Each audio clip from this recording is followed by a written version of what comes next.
फक्त तुम्ही बयानबाजी करा फडतूसगिरीची, हे काय होत नाही. बघा राज ठाकरे साहेबांनी पण बरंच काय बोलले होते, आम्ही भैया हटू हे हटू शकले का? नाही ना. शेवट आता काय झालं, त्यांचं इंजनच गायब झालं. अहो तुम्ही माणूस आहात, माणुसकीची राजनीती करा, माणसांना ओळखा, माणसांना आपुलकी दाखवा.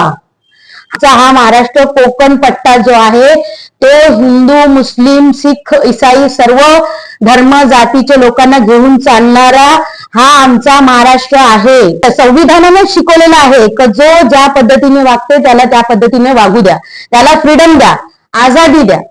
मग आता इतना शरीयत कुठून आली? तुम बहुत इंटरेस्ट है, लेकिन उनको ये चीज में इंटरेस्ट नहीं है कि हमारे महाराष्ट्र के लोग बेरोजगार हो रहे हैं और हमारा रोजगार दूसरे को चला जा रहा है. वहां पे तो उनको मुंह बंद करके बैठना पड़ेगा, मुंह खोल ही नहीं सकते. अश्विनी मैम, मैंने हमेशा आपको देखा है कि आप हिजाब के साथ ही हमेशा हर फील्ड में हर जगह पर जो है कॉर्पोरेटर होने के बावजूद भी दिखाई दी. आज जो हिजाब का मसला चल रहा है, नीतीश रानी का एक बयान है कि अगर 10th और 12th के एग्जामिनेशन में हिजाब पहनकर जिनको आना है तो उनको पाकिस्तान या बांग्लादेश जाना पड़ेगा. इस पर आपका क्या कहना है? अस्सलाम वालेकुम, नमस्ते. देखिए, सस्ती और अगर इजीली राजनीति करने की है तो वो नीतीश रानी जैसे लोगों से सीखना चाहिए. नीतीश रानी को किस चीज का डर है, पहले तो यही नहीं समझ में आता है मुझे, कि वो धर्म की राजनीति करते रहते हैं. इससे पहले भी वो उन्होंने कई बार विवादों वाला भाषण दिया, विवादों वाली बात की. तो देखिए, अगर गलत काम करना है तो हमारे सिस्टम में भी होता है. इलेक्शन में आपने देखा है मशीनों का घोल. इसके अलावा भी बहुत सारी चीजें हैं. खैर, अभी वो मुद्दे पे नहीं जाते हुए नीतीश रानी के पास मेरे ख्याल से काम करने के लिए कोई मुद्दा ही नहीं बचा है. क्योंकि अगर आप देखेंगे तो हमारे देश में बेरोजगारी और जो महंगाई की मार पड़ी है और बहुत सारे ऐसी जो चीजें हैं कि जिनमें हमारा हिंदू भाई भी पीछे जाता है, तो नीतीश रानी को ये सब मुद्दे दिखाई नहीं देते. अभी बीच में हाल ही में जो एक रेप हुआ था हमारे यहाँ पे थोड़े ही दूर पे, कल्याण जो बदलापुर साइड में बच्ची के साथ, तो महिलाओं के साथ जो अत्याचार होता है, जो ये होता है, बहुत सारे मुद्दे हैं कि जिनके ऊपर वो राजनीति कर सकते, लेकिन उनको सस्ती और इजी राजनीति करनी है. इसके लिए वो सिर्फ हिंदू और मुस्लिम यही बात करते.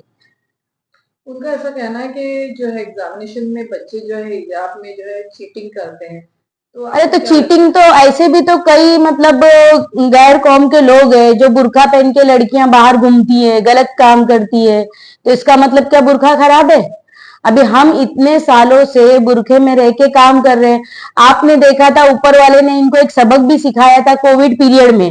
कोविड पीरियड में तो पूरी तरीके से डॉक्टरों को इसको उसको एक तरीके से बुर्का ही पहनना पड़ रहा था. वो खुद को कवर करने के लिए, बीमारियों से बचने के लिए, करने के लिए एक तरीके से बुर्का ही पहनना पड़ रहा था ना वो.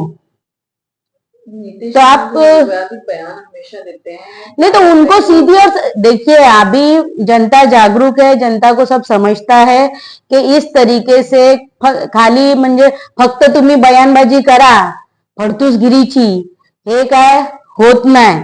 बघा राज ठाकरे साहेबांनी पण बरंच काय बोलले होते, आम्ही भैया हटू हे हटू शकले का? नाही ना. शेवट आता काय झालं, त्यांचं इंजनच गायब झालं. तसेच नीतीश राणे पण कुठेतरी गायब होतील. मला समजतच नाही की ही लोक का या पद्धतीने वागतात. अहो तुम्ही माणूस आहात, माणुसकीची राजनीती करा, माणसांना ओळखा, माणसांना आपुलकी दाखवा.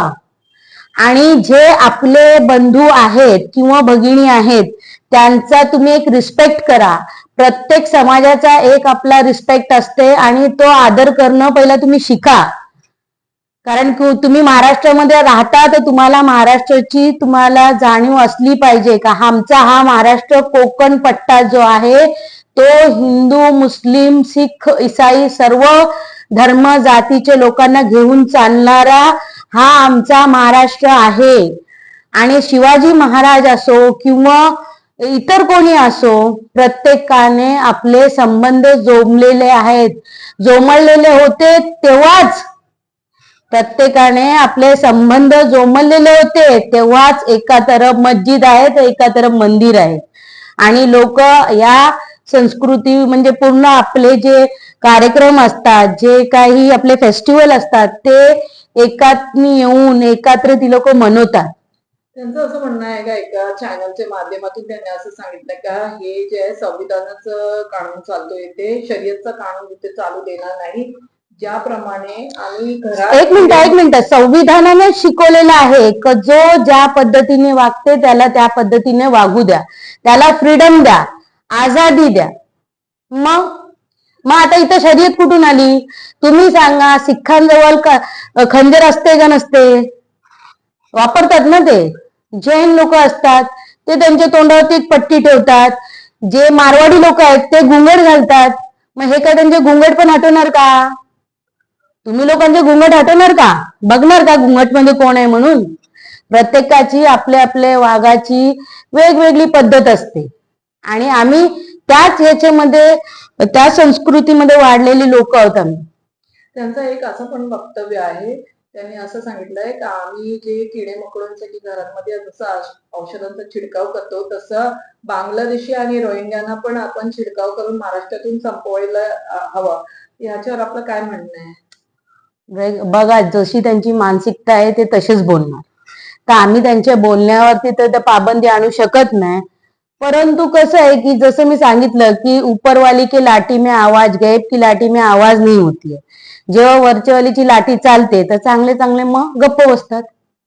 वो और भी ऐसा कह रहे हैं कि हमारे हिंदू बच्चियों के लिए, स्टूडेंट्स के लिए कानून कायदे है, तो क्या मुसलमानों के लिए कानून कायदे भी? नहीं, तो हिंदुओं के लिए कायदा कौन निकाला है?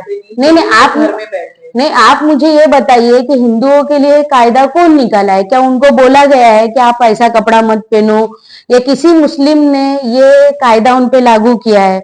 मुझे ना एक बात समझ में नहीं आ रही है कि इनको डर किस चीज का है. एपीजे कलाम ने उस वक्त में रॉकेट बनाया. अगर ऐसा रहता तो फिर हमारे ही लोग फिर आपको नुकसान पहुंचाते थे. बल्कि सेफ्टी के लिए हमारे ही लोग आगे आए थे. जब भी तो लोग हमारे अच्छाई को क्यों भूलते?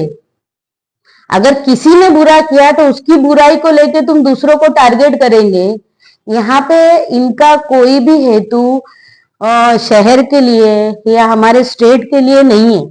इनका हेतु सिर्फ मीडिया में रहना, अपनी राजनीति चमकाना और अपने नाम को कहीं ना कहीं जिंदा रखना है.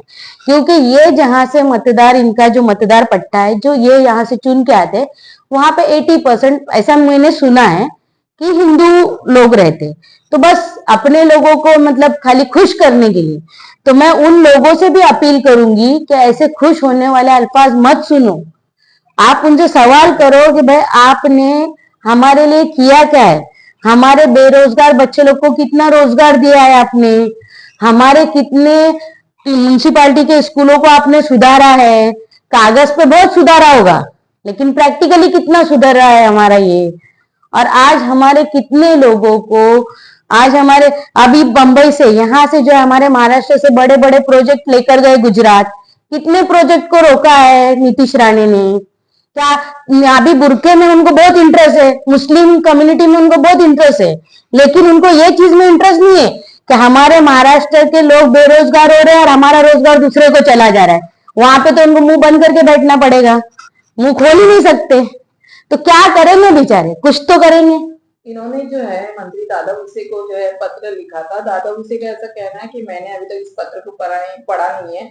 आप दादा भुसे से क्या उम्मीद रखना चाहोगे कि ये जो उन्होंने लेटर लिखा है उस पर कैसे तरीके से उनका जवाब देना चाहिए? मैं तो दादा भुसे से एक ही रिक्वेस्ट करूंगी कि आप इंसानियत को देखो और इंसानियत के नाते ही फैसला किया जाए. क्योंकि जरूरी नहीं है कि इंसान को अगर गलत काम करना है तो वो बुरके का ही इस्तेमाल करे. आज हम इतने साल से बुरके में रह के राजनीति कर रहे हैं. कई और मेरी माँ बहनें हैं कि जिन्होंने बुरके में रहते रहते बहुत अच्छे अच्छे काम भी किए. कोई डॉक्टर है, कोई वकील है, कोई इंजीनियर है. बहुत से लोग हैं कि जो बुरके में रह के भी अच्छे अच्छे काम करते हैं. और जिनको बुरा करना है वो बिना बुरके के भी कर सकते हैं. तो जरूरी नहीं है कि आप बुरके के ऊपर ही उंगली उठाओ. और मैंने आपको ये भी कहा है कि जैसे राजस्थान साइड में आप जाओ, वहां पे घूंघट का रिवाज है. जैन लोग में आप देखो तो वो मुंह पे कपड़ा बांधते हैं. तो ऐसा बहुत सारी ये है कि जहाँ पे समाज में अपना अलग अलग लोग अलग अलग तरीके से करते हैं। और हमको चाहिए कि हम इंसानियत वाली राजनीति करें, इस तरीके की गिरी हुई राजनीति नहीं करना चाहिए। नीतीश रानी को क्या मैसेज देगी लास्ट? इससे पहले भी मैंने उनको एक मैसेज दी थी कि आप ऐसा मत करो करके, लेकिन फिर भी पता नहीं उनके दिमाग में क्या भरा है। तो और हो सकता है कि उनको इसी तरीके की पब्लिसिटी अच्छी लगती होगी और बोलेंगे कि चलो करने को दूसरा काम नहीं है तो यही काम करके तभी अपनी राजनीति चमकाऊं। क्योंकि अगर वो चाहते तो सत्ता उनकी है, बीजेपी उनकी है, तो वो उनसे अपील भी कर सकते थे। अभी मैं तो यही कहूंगी ना कि वो अपील ही कर सकते, रिक्वेस्ट ही कर सकते हैं, ये तो नहीं कर सकते कि भाई रखो। जैसा आज हमको डांट डपट मुसलमानों के बारे में बोल के ऐसा डांट डपट के एकदम से वो एग्रेसिव होके बात करते हैं, इस तरीके की बात तो वो अपने पार्टी में कर भी नहीं सकते कि भाई हमारे जो है स्टेट का, हमारे महाराष्ट्र के जो है बड़े बड़े प्रोजेक्ट आप गुजरात में मत लेके जाओ, हमारे जो है वो हमारे बंधुओं को रखो, हमारे हिंदू भाइयों के लिए छोड़ो, नहीं बोल सकते। गुजराती भाइयों के लिए जा रहे हैं ना, तो नीतीश रानी को तो बड़ा मजा आ रहा है। हाँ, यहाँ पे क्या मिलने वाला है? यहाँ पे पब्लिसिटी है, बस बुरके के बारे में बोलो, दो मुसलमानों के बारे में बोलो, यहाँ पे कोई कुछ बोलेगा नहीं, चुपचाप सुन के ले लेंगे। वहां कैसा है, डंडा हो जाएगा नहीं तो उनको। तो सिर्फ मुसलमानों से ये राजनीति खेलते हैं और हाँ, अभी कैसा है कि देखिए कैसा है कि मुसलमान कितना परसेंट है, 14%, 16% हम लोग होंगे फर्स्ट, इसमें तो वही है, तो फिर उनको हमारे डरने की जरूरत भी नहीं है। लेकिन अब उनको एक अलग से खौफ है, तो उसको हम क्या कर सकते हैं? मैं तो नहीं कहूंगी कि उनको कोई डर है, ये सिर्फ वो अपनी राजनीति चमकाने के लिए, उनका जो 80% का हिस्सा जो आता है उनका मतदार संघ चमकाने के लिए, बस वो अपनी राजनीति चमकाने के लिए ही इन सब अल्फाजों का इस्तेमाल करते हैं।